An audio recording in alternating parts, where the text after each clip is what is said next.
नमस्कार, मैं चेनाराम महिला, असिस्टेंट प्रोफेसर राजनीति विज्ञान, राजकीय भांगड़ महाविद्यालय डीडोना से बीए प्रथम वर्ष में आज उत्तर व्यवहारवाद के बारे में हम चर्चा कर रहे हैं। उत्तर व्यवहारवाद राजनीतिक सिद्धांत के अंतर्गत एक महत्वपूर्ण क्रांति जो परंपरागत राजनीति विज्ञान से होते हुए व्यवहारवाद के आगमन के बाद में उत्तर व्यवहारवाद की क्रांति होती है। तो उत्तर व्यवहारवाद से किस प्रकार भिन्न है और परंपरावाद से भी किस प्रकार भिन्न है, तो उनके बीच में क्या उत्तर व्यवहारवाद परंपरावाद है या व्यवहारवाद के विरुद्ध एक नया आंदोलन है, इसके बारे में आज हम चर्चा करेंगे। उत्तर व्यवहारवाद 1960 के दशक की समाप्ति से पहले डेविड ईस्टन के द्वारा व्यवहारवाद पर एक प्रबल आक्रमण किया गया। ये वही डेविड ईस्टन है जिन्हें व्यवहारवाद के अगुआ भी कहा जाता था, जिन्होंने व्यवहारवाद को एक नया आयाम जो है प्रस्तुत किया। व्यवहारवाद के जब हम मुख्य लक्षणों की, मुख्य आयामों की बात करते हैं तो वो डेविड ईस्टन के ही पढ़ाए जाते हैं। तो डेविड ईस्टन जो एक समय व्यवहारवाद के प्रमुख विचारक रहे, क्या ऐसे कारण रह गए जिनकी वजह से वही डेविड ईस्टन जो है 1960 में ये कहते हैं कि व्यवहारवाद जो है वो राजनीति विज्ञान को सही रूप में परिभाषित नहीं करता है। तो क्या कारण रहे उनके पीछे, वो है डेविड ईस्टन का मानना था कि उनके द्वारा नगण्य और प्राय निरर्थक शब्द पर बहुत अधिक समय और धन खर्च कर दिया गया। तो नगण्य और प्राय निरर्थक ऐसे शब्द उनके द्वारा काम में लिए गए। किसके लिए काम में लिए गए? वो व्यवहारवाद के लिए काम में लिए गए कि प्राय निरर्थक जो है वो शोध कार्य उस दौरान हमारे द्वारा किया गया, तो उस पर बहुत ज़्यादा खर्च, समय भी बहुत ज़्यादा वेस्ट हुआ और पैसा भी बहुत ज़्यादा हमारा नष्ट हुआ। तो नगण्य और प्राय निरर्थक जो है वो शब्द व्यवहारवाद के ऊपर उनका मानना था। क्या मानते हैं वो? क्या कहते हैं कि उस शोध अनुसंधान की उपयोगिता क्या थी, जो अनुसंधान, जो शोध कार्य उस दौरान किया गया उसकी उपयोगिता क्या थी, जिसने समाज और राज व्यवस्था के इन तीव्र संकटों और समस्याओं के निदान की ओर ध्यान ही नहीं दिया था। तो जो उस दौरान राजव्यवस्था में संकट आए, जो समस्याएं आई, उनकी ओर उसमें ध्यान नहीं दिया गया। तो डेविड ईस्टन कहते हैं कि उस शोध, उस अनुसंधान की उपयोगिता क्या थी। तो ये प्रासंगिकता की बात करते हैं, उपयोगिता की बात करते हैं। सोसाइटी के लिए वो शोध कार्य, वो अनुसंधान जो राज वैज्ञानिकों के द्वारा किया गया, उसकी उपयोगिता क्या है, उसका महत्व क्या रहा, तो वो बिल्कुल ही नगण्य था या निरर्थक था।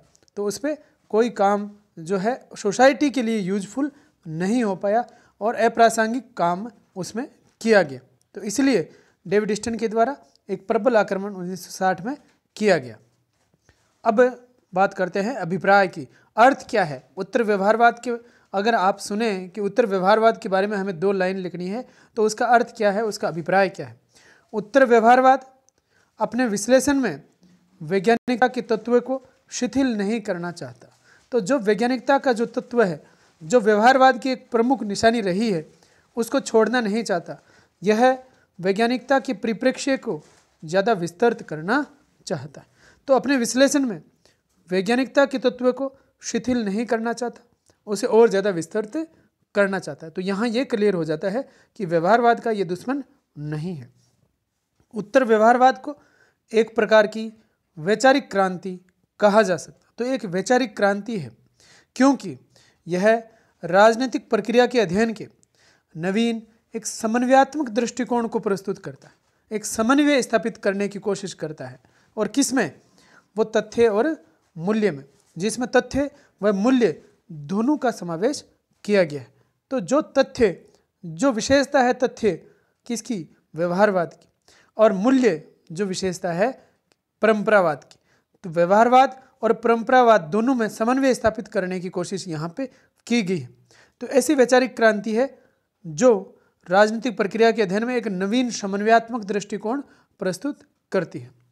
उत्तर व्यवहारवाद के समर्थकों का तर्क है, उसके समर्थक क्या कहते हैं कि शोध किसी भी पद्धति से क्यों न हो, उसे प्रासंगिक होना चाहिए, उसे समाज के लिए वो यूजफुल होना चाहिए, समाज में उसका कोई महत्व होना चाहिए। जो भी शोध कार्य अनुसंधान किया गया है वो समाज के लिए उपयोगी कितना है, वो प्रासंगिक कितना है। तो शोध किसी भी पद्धति से क्यों न हो, भले ही वैज्ञानिक पद्धति से हो, उसे प्रासंगिक होना चाहिए। इस सिद्धांत को डेविड ईस्टन जो है वो प्रासंगिकता का सिद्धांत कहते हैं।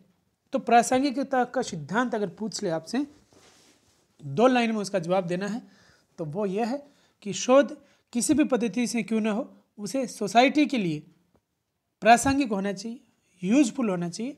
इस सिद्धांत को प्रासंगिकता का सिद्धांत कहते हैं। तो यह है अर्थ उत्तर व्यवहारवाद का। उत्तर व्यवहारवाद एक सुधार आंदोलन। उत्तर व्यवहारवादी परंपरावादियों के इस तर्क से सहमत नहीं है जो कहते हैं कि मनुष्य के व्यवहार का परीक्षण संभव नहीं। जो परंपरावादी ये कहते थे कि मनुष्य के व्यवहार का परीक्षण संभव नहीं है, उससे उत्तर व्यवहारवादी जो है वो सहमत नहीं है। इसका सामान्यकरण नहीं हो सकता, जनरलाइजेशन नहीं हो सकता है, उस पर सिद्धांत का निर्माण नहीं हो सकता है। इस बात को, परंपरावादियों की इस बात को उत्तर व्यवहारवादी काटते हैं। जबकि इनका मानना है, उत्तर व्यवहारवादियों का मानना है कि सामाजिक व्यवहार का वैज्ञानिक अध्ययन हो सकता है। तो सामाजिक व्यवहार के वैज्ञानिक अध्ययन का ये पक्ष लेते हैं। यहाँ व्यवहारवादियों से ये सहमति दिखाते हैं।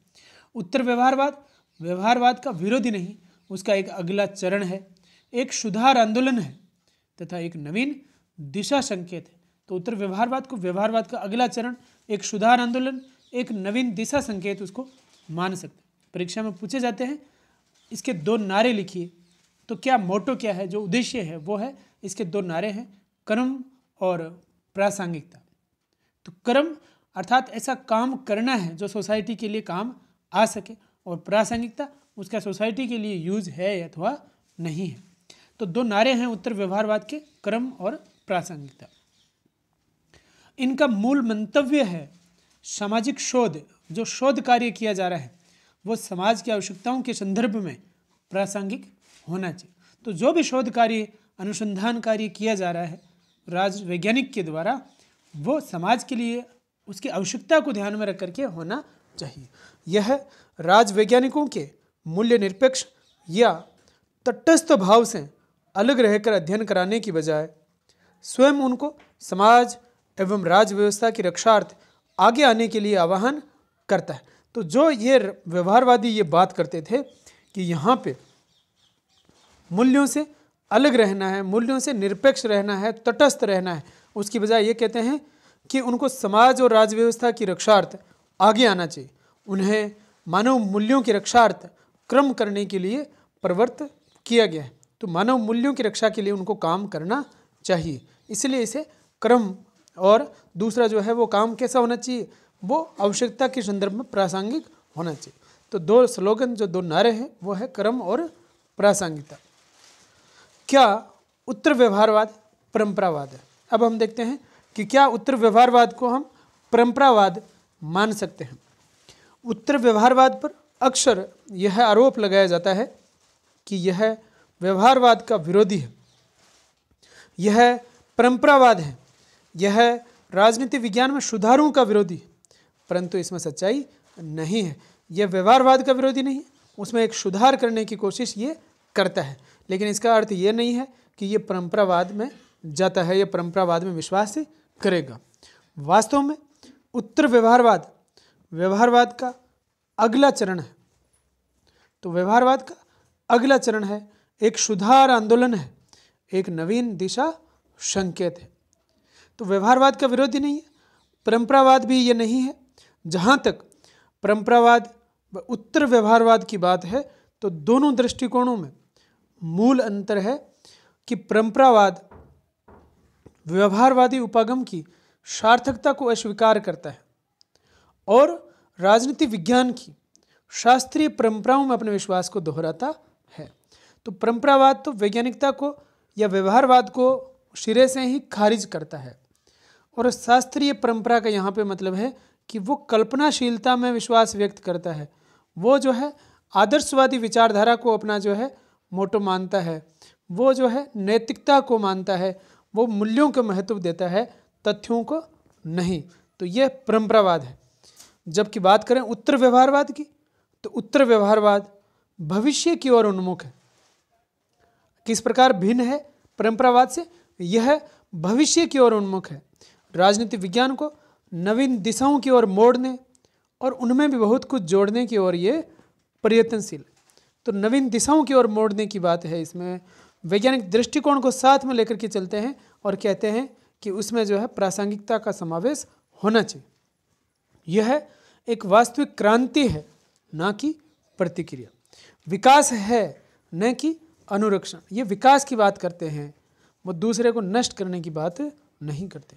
भविष्य की दिशा में एक कदम है, तो यह है उत्तर व्यवहारवाद। उत्तर व्यवहारवाद में शुद्ध राज वैज्ञानिक और शास्त्रीय दोनों ही शामिल हैं। तो समन्वयात्मक दृष्टिकोण ये प्रस्तुत करता है। इसमें सामाजिक परिवर्तन पर भी बल दिया गया है, वह मूल्यों की भूमिका भी इसमें स्वीकारी गई है। तो समाज में जो परिवर्तन होते हैं उस पर भी ध्यान देना चाहिए और साथ साथ में हमें उन समस्याओं के निदान की बात भी करनी है। विज्ञान को क्रमनिष्ठ बनाने पर बल दिया गया है, तो समस्याओं के विश्लेषण निदान की बात भी इसमें कही गई है। तो यह है उत्तर व्यवहारवाद, एक सुधार आंदोलन, एक जो है समन्वयात्मक दृष्टिकोण पेश करता हुआ उत्तर व्यवहारवाद। धन्यवाद।